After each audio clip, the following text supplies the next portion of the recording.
Hey everybody, Josh Oakes here, and I'm here with Elisa Croft, and we're with SafeSmartSocial.com. Elisa is awesome. She does a lot of the research behind the good and bad apps that many of you perhaps have seen on our website under the Parent App Guide, the page that really walks you through the green zone, the gray zone, and the red zone. Elisa, welcome to the video. Thank you so much. So we are chatting here today. We're testing out some new technology that we have here in the office, and we're chatting today about really the state of apps right now. We've got all these apps. Parents' number one concern seems to be A, I'm overwhelmed. B, how will I ever become an expert because it seems like there's a new app out each week. And C, they don't know where to focus. So Elisa, you've been doing a lot of this research for us, helping us look at the apps and where they're at. What are some of the biggest things that you're seeing right now, maybe the hidden features or perhaps some of the stuff that you're seeing right now that we should look out for? So yeah, obviously there are a lot of apps coming out all the time. There's something popular every week, it feels like. But I think the main thing to look out for in any app, whether it's on the green zone, the gray zone, the red zone, is private messaging capabilities. Because generally we find that is where things start to get a little bit more dangerous for teens and students. So I think above all, just being aware that almost every single app has private messaging capabilities. And I think for parents, you need to understand how that works, how you can monitor it, making sure that your children know what is appropriate to even send in a private message. That's basically the building blocks for making them prepared to be on other apps.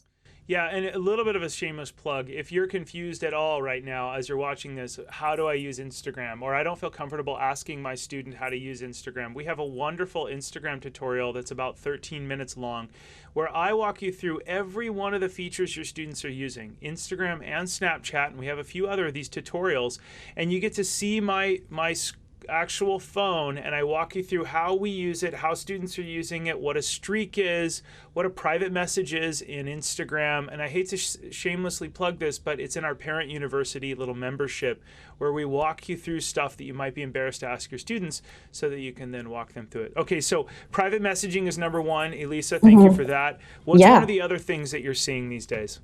Another thing that I'm seeing is there are a lot of just regular messaging apps, period. It seems to be that that is where teens are spending the most time, especially things that don't show up on their parents' phone bills. Yeah. So there are a lot of different apps, whether it's WhatsApp or something really dangerous like Kik Messenger, or we're even looking at other messaging apps that are really popular right now. And it's just important to understand what that looks like on your child's phone so that you could understand if they're using those apps or if they're not. So just becoming familiar with like even just the icon of what that looks like is super Yeah. helpful for parents. Yeah. And once again, another shameless plug, back over to our website, free resource, the Parent App Guide. It shows you the icon of every one of those apps. Now, the green zone is not safe for every student. Remember, the internet's not a safe place to leave your child, but once they are wise enough and ready, age 14 or above, and you've had a healthy dialogue with them, it's time to start looking at those green zone apps. And going back to what Elisa just said, being wise about the apps is really a big key. And the next key is having that healthy dialogue with your kids. Talking to them, showing them, hey, here's what's bad, going and Googling, and maybe just 10% scaring them a little bit. Hey, there's people out there that don't love you as much as we do, and perhaps they want harm to happen. I know it's crazy, kids, but we want to talk to you about how to make sure that what you're doing is safe. Talking to your kids like an adult and sharing those adult-like conversations could be very, very helpful. Okay, so we've talked about private messaging. We've talked a little bit about just knowing what the apps are. And what's another one of the tips that you're finding in our app guides? Another tip that I'm finding is that no other monitoring app or tool or software or parental controls is ever better than having a dialogue and making sure that your children have a solid foundation before they ever even get access to the internet or Yeah. social media or tablets, smartphones, things like that. No one's going to care more about your children than you are, especially their safety. So it's important for parents to really continually be educating themselves because the digital space is moving so quickly and teens are the first to jump on any digital bandwagon. That's so true. A lot of parents will ask us at the end of our speeches, "Hey, what's the safety app that I got to go to? I just need an app to track my kids."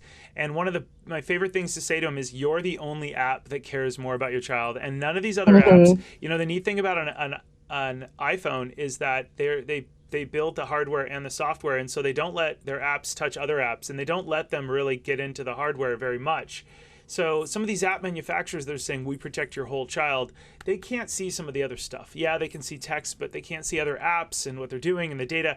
So just like Elisa just said, it's most important to have a dialogue with your kids saying, hey, these are what inappropriate photos look like. This is what bad stuff on the web looks like.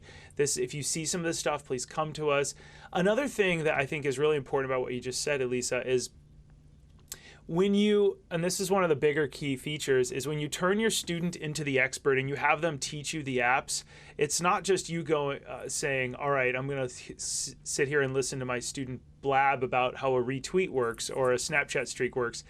Your student is then psychologically opening up to you, and they feel comfortable. And then all of a sudden, heaven forbid, if something were to happen at school and something were to say, they were to see something very inappropriate, they would feel more comfortable coming to their mom or their dad who opened up. And even if you don't care about a retweet, parents, you could not care less about Pokemon Go or Snapchat than me. But it is important, as soon as your student is on them, to be where your students are at, hang out with them, dialogue. Even if you're not like, who are you sending stuff to? Don't ask direct questions that are going to piss your kid off, right? Instead, consider just saying, hey, how do I do that? I want to be on this. I want to do this, right? Instead of being abrasive with it, be gentle and learn from them. Send the stuff. Take pictures with the dog face things. And once again, in our Snapchat video app guide, we walk through all this stuff. But really have them teach you how these work. They will open up. And if something happens, it's not if, it's when, they'll feel comfortable coming to you instead of one of their peers that's their age. And we all know students don't give wise advice, even up until it's really hard to give wise advice in your 20s, but in your teens, definitely not a wise advice type of thing, time frame in your life. And that's why we want them to go to their parents. Okay, Elisa, so we just did the Voxer app guide today. We're coming out with that here soon. We've taught give me one red zone app that you think is really hot right now. A red zone app that I think is really hot right now. Kik Messenger, I would say. I mean, we just constantly are hearing news stories about it. It hasn't gone away. Kids are still using it. I feel like I'm just always reading that in headlines that somebody was using Kik in a negative way and it somehow came back to haunt them. So we're over to our parent app guide here now. We're clicking on this. And I want to walk through what Elisa's talking about, our green zone. Those of you that are watching, if you haven't visited this is a free resource we've given away to people, 7,700 shares. And I'm going to try and scroll really slowly so everybody can see this. The green zone networks. No, the internet is not a safe place, but once your student is wise enough, this is a thing that you should read first. And these are areas where your student can be public on social media, not public, but tied to their real identity. Okay, now we're going into the gray zone. And no, YouTube isn't 100% safe. Oddly, this is kind of a weird thing. We see people realize that the number one app that their students use more than any else at any age is YouTube. When I poll parents, and they don't consider it an app, but students are learning on the number 2 search engine in the world, which is YouTube. So parents, if your students are 13 or under, please be careful because YouTube can be worse than late night HBO. You got to be really careful. Every parent tells me, or this is the thing I hear the most from them, hey, how do I get random ads and videos to not pop up? I'm seeing too much of that, right? And there is no real answer. Just sit next to them. By the way, shameless plug, join one of our next webinars right here. It'll teach you for free the 9 worst apps, college prep tips, and then also right over here, if you're an educator, this will walk you through kind of our different way of looking at things. Now we're in the gray zone, and the gray zone's an area where your kids want to hang out, but you got to be there with them because they could go in a negative manner. Snapchat lives there. Okay, now let's go down to your Kik Messenger app. We're in the red zone. Be sure to read this. Don't just jump into the red zone and assume you know what we mean by red zone. Please read that. The Kik Blue Whale Challenge is a big one. And when you see this members only video, it takes you over to the Parent University video that we have on that page. But let's go take a look real quick at Kik Messenger. Now, Kik Messenger allows anyone on the app to contact your child and directly message them. It has been known to allow adults to communicate with preteens and is very difficult to discern who is a predator and who is real. Some adults have been known to use this app to pretend like they are tweens and teens and Kik allows students to bypass text messaging features of their phone. Elisa, can you tell us, are there any other apps that you like that maybe we can move our students to? Instead of Kik Messenger, do you have any ideas on something in the gray zone or the green zone that we might move kids over to? Yes, definitely. I think for children and teens who want to talk to their friends, maybe in a less public space, if they have a firm understanding of what is appropriate to send in text messages, then just their built-in text messaging feature within their phone. And if they want to do something that's like a little bit more temporary, is maybe a little bit more fun, then when parents feel like they're ready, they can definitely hop on Snapchat, and that's kind of a place for kids to be silly with their friends. Yeah, and I mean, that's so great. You know, a lot of people are like, no, not Snapchat. But if your kids are dying to be on something, if they want essentially to be on something, our goal is that parents, if you're going to let them do it, go hang out with them there. Download the Snapchat app. Please consider clicking on our members only video, and it will open up a new window and say, hey, become a member. And essentially you become a Parent University member, and you enroll. It's about $9 a month as of the date of this video. And it teaches you all about how to do Snapchat with your kids. But watch the Parent University video tutorial before you talk with your kids about it, because then you don't have to show them how much you know. And in fact, that would probably be not something that's wise, but rather just go, oh, teach me. Oh, so that's what a streak is. The second time you learn it, parents, it's really going to feel a little bit more comfortable. And then one more tip, as your students are teaching you, consider, instead of saying, why would I ever want to Snapchat my food or retweet this or show people where I'm at? Consider instead going, okay, so what's next? What do I do next? And that really doesn't put a barrier up for your child, and in fact makes them more open to teach you, and come to you at a later date.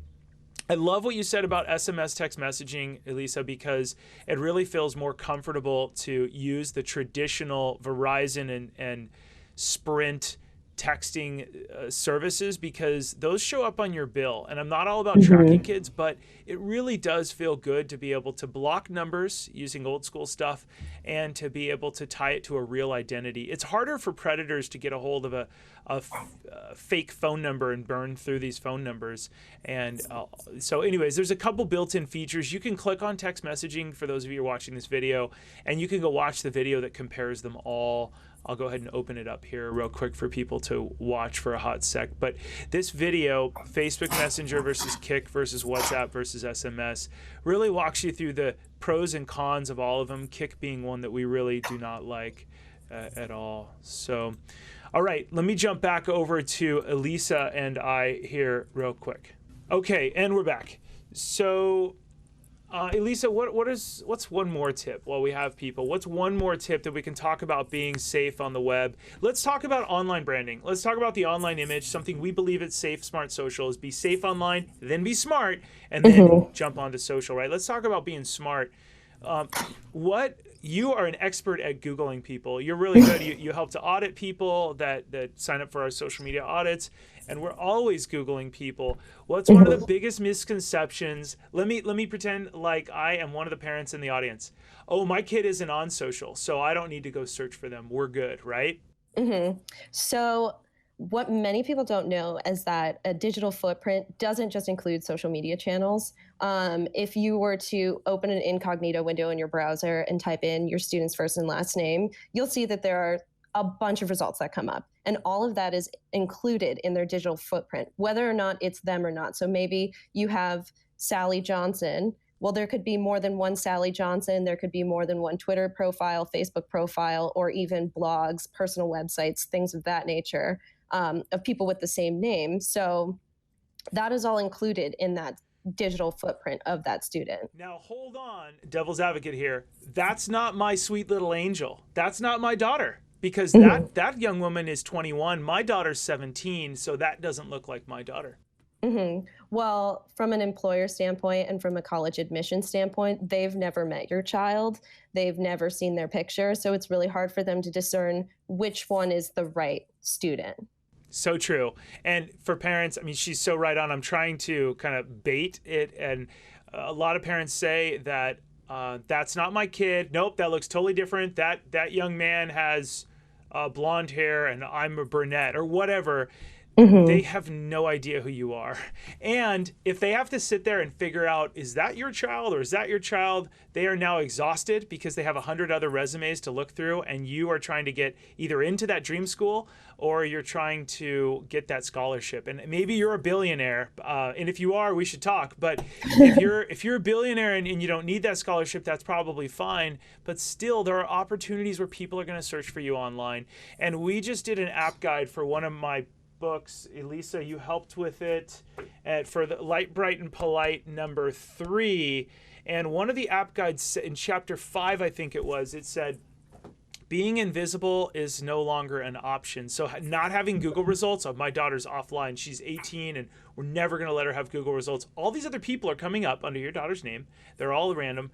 And if you're not on anything, people are starting to wonder, are these people hiding something? Is there something that they're hiding, whether you're professional or student? So Elisa, talk to me about maybe 1 or 2 networks that students can be on. We're covering a lot of ground here. One or 2 networks that students can be on to make a positive online image when their parents are ready.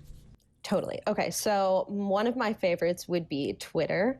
I think students, when, like you said, when their parents are ready for them to be public online, it's super great to have a Twitter account for that student that really highlights their goals, aspirations, hobbies, maybe community volunteering, things like that, because that is something that as a college admissions officer or as an employer, those things look really great online, especially if it comes from like a feeling of gratitude and just mostly feeling grateful and sharing those positive experiences that they have. Yeah, 2 keywords I love: positivity and gratitude. If you're ever going to tweet something and you want to filter in there, we've seen a lot of people in politics not be these 2 things, but show a little bit of positivity, a little bit of gratitude. You can make fun of yourself at any time. Self-deprecating humor is awesome. Everybody loves that.